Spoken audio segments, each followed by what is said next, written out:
Hi friends and welcome back to my channel. Long time no see, sorry about that. Today I thought I would share my November TBR. I am very excited about November. I got plenty of books that I'm very optimistic about getting to and reading. The majority of October I've basically been stuck on the same book, I feel like, but I'm really hoping that I will be able to finish it before November starts so that I can fully focus on this TBR throughout the month of November. Let's just jump right into it. I will be talking about the books in order of priority. So highest priority first, and I will explain why that book is a priority. The first book on this TBR, the book with the highest priority, is Orlando by Virginia Woolf.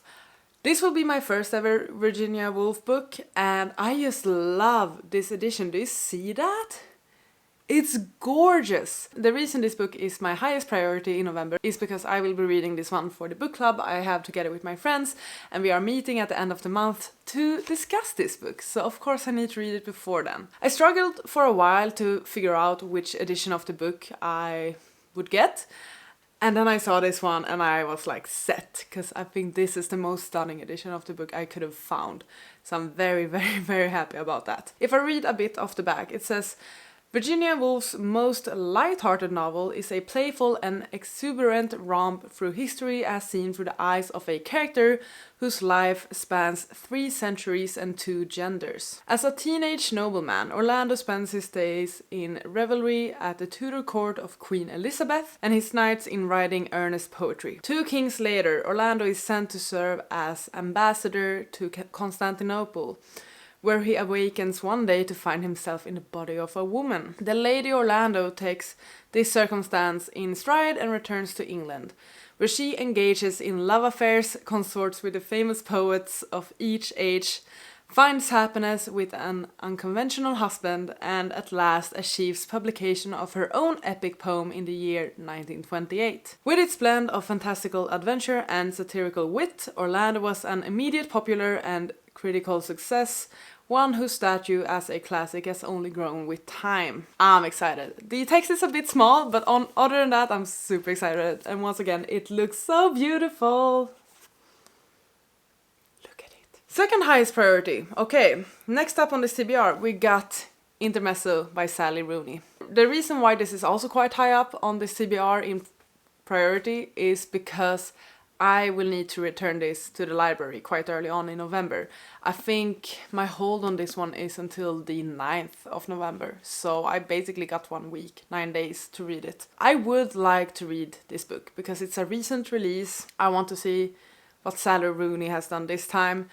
I'm not the biggest fan of Sally Rooney. I adored Normal People. I would love to reread Normal People, but I did not really enjoy her other books like Conversations with Friends and Beautiful World, Where Are You? But I'm curious, just because I know there's gonna be hype around this book, so I am curious. Aside from the fact that they are brothers, Peter and Ivan Kubek seem to have little in common. Peter is a Dublin lawyer in his 30s, successful, competent, and apparently unaccessible.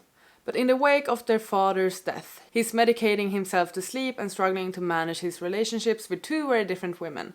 His enduring first love, Sylvia, and Naomi, a college student from whom life is one long joke. Ivan is a 22-year-old competitive chess player. He has always seen himself as socially awkward, a loner, the antithesis of his glib elder brother. Now in the early weeks of his bereavement, Ivan meets Margaret, an older woman emerging from her own turbulent past, and their lives become rapidly and intensely intertwined. For 2 grieving brothers and the people they love, this is a new interlude, a period of desire, despair, and possibly a chance to find out how much one life might hold inside itself without breaking. A lot of words without saying much, but 2 brothers dealing with grief and life, and I'm guessing there's gonna be a bunch of messy relationships in this, because there always is with Sally Rooney. I can see that it's got that typical look of not having any citation markings or quote markings or whatever, which is the way it typically is with Sally Rooney's books. But next up, I'm just gonna tease you a bit.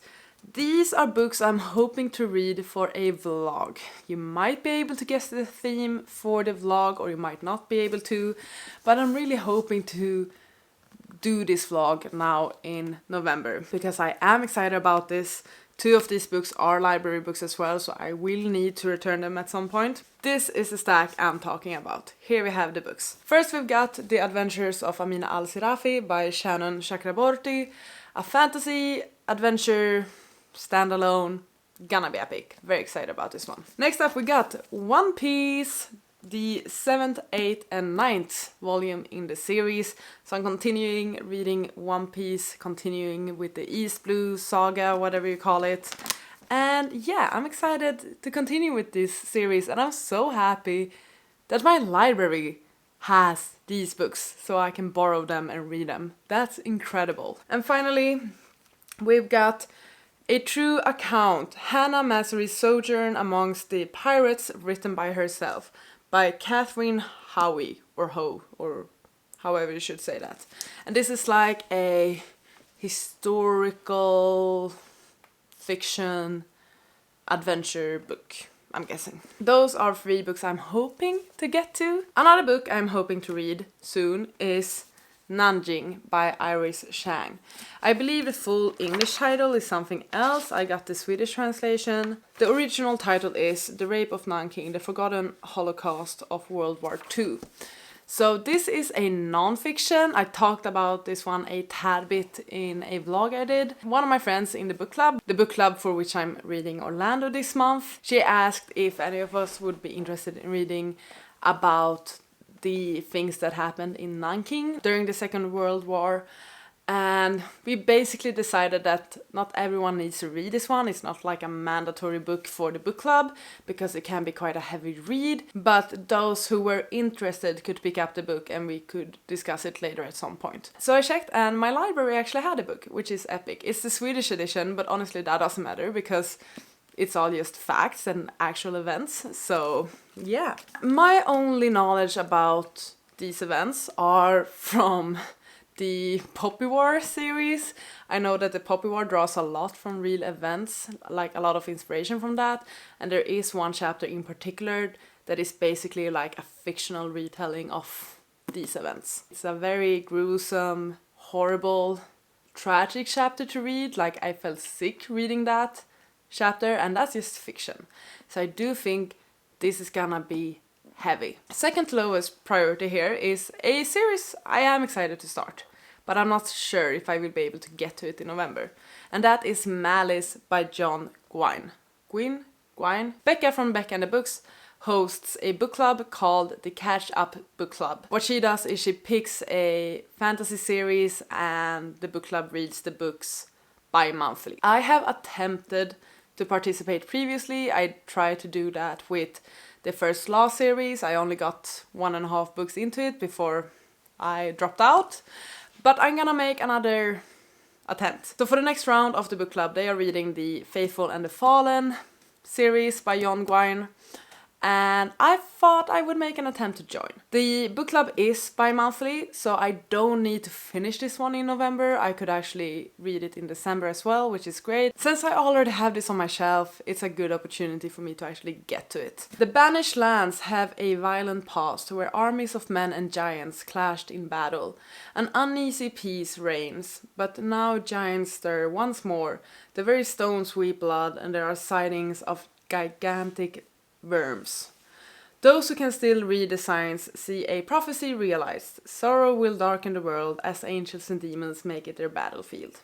Young Corbin watches enviously as boys become warriors and yearns to join them, determined that he will make his family proud. It is only when everything he knows is threatened that he discovers the true costs of being a man. As the kings look to their borders and priests beg answers from the gods, only a chosen few know that the fate of the world will be decided between 2 champions, the Black Sun and the Bright Star. And with their coming will be a war to end all wars. Interesting writing, just from that part. I have been wanting to get to this series at least. And I feel like from the vibes, like from the cover and the description, I feel like it's gonna be a bit of military strategic sort of fantasy, which I tend to enjoy. So yeah, I think it's gonna be good. It's a thick one, it's almost 600 pages, but I'm hoping for a good time. Now, the absolute lowest priority, but it wouldn't be unlikely for me to pick this one up earlier than many of the other books I mentioned. I really want to get to my reread of Twilight. I just watched the first 2 movies in the series and like, oh, I'm loving it, obsessed. And I have been meaning to get to a Twilight reread for years, honestly, but especially this year. And the reason I'm holding up 2 books is because I have the English edition, but also the Czech translation. I have been meaning to read Twilight in Czech for years, but my Czech is not that good that I would be able to understand this one. I do want the next time I read Twilight to be from the Czech edition, but I'm gonna need the English edition to translate and like figure things out. Honestly, I want to do everything the next time I read Twilight. I want to read it in Czech and do like a bunch of notes, treat it like it's homework, write translations, highlight like as if I'm studying the book or like studying the language. But I also want to properly annotate Twilight. So I have never annotated Twilight really. I read them when I was very young. I didn't really think about annotating at the time or like tabbing or highlighting or whatever. And I would love to annotate my English editions of the books. I have made sure to collect the movie tie-ins editions, all of my Swedish editions. This is like so much information that you don't care about, but yeah. All my Swedish editions have like the original covers, like the apple and the chess pieces and whatever. But then I decided that my English editions should have the movie tie-ins, so with like the movie posters. And yeah, I'm thinking that I'm gonna reread the series in English, but the first book I will read in Czech alongside with Twilight. Sounds complicated, most likely will be, but I'm so yearning for the Twilight reread now. Like, I want to get to all of the books, I love the movies, like, you don't understand. If it wasn't for the fact that I am wrapping up a book currently, I know I need to get to Intermezzo and also Orlando. This would be my highest priority, just based on my mood currently. Lowest priority, but might be read before some of the other books. And there we have it. How many books is that even? It's like 1, 2, 3, 4, 5, 6, 7, 8 books. 9 if you count the double editions. 9 books in November. That's not happening. But I'm excited. Like, it's such an intriguing stack of books. Like, we have a classic. We have literary. We got fantasy. We got manga. We got non-fiction. More fantasy. Young adult. Oh my god. Historical. Like, look at this stack. I'm obsessed and I'm so excited. So you know what I'm gonna do now? I'm gonna attempt to finish the book I'm currently reading, so I can get to this stack sooner rather than later. Let me know if you have read any of the books that I've talked about today, and feel free to share your November TBR. Thank you so much for watching this video. I really hope you enjoyed. Please take care and I'll see you on the next one. Goodbye!